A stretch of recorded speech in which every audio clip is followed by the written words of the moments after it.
Intéressons-nous à l'environnement à présent. Le ministère de l'Environnement, du Développement durable et de la Transition écologique était en atelier ce mardi 4 juin. Au cours de cet atelier qui a vu la participation d'acteurs opérant dans le domaine maritime, il était question de porter à leur connaissance les nouvelles dispositions arrêtées par le ministère de l'Environnement dans le cadre de la gestion des déchets de navires. Le compte-rendu de Amiko Robara et de Maru Seri. Comme toute activité humaine, le transport maritime est une source de pollution environnementale majeure due à la production de différents types de déchets, notamment des déchets d'exploitation et des résidus de cargaison. Ils peuvent avoir des effets néfastes si des dispositions particulières ne sont pas prises en compte lors de leur rejet dans la nature. À cet effet, plusieurs conventions existent comme celle de Bamako interdisant l'importation des déchets dangereux en Afrique et celle de Marpol qui lutte pour la prévention de la pollution du milieu marin.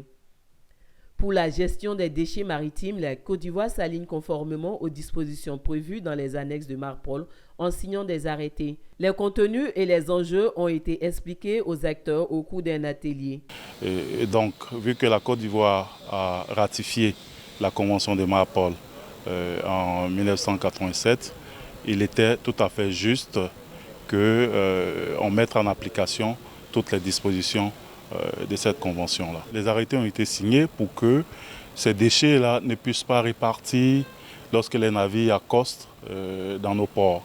Il faut que ce soit débarqué parce que c'est une obligation internationale.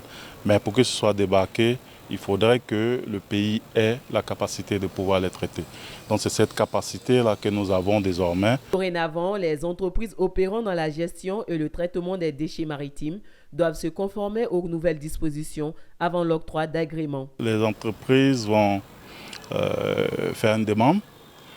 Suite à la demande, il y a toute une liste de pièces à fournir.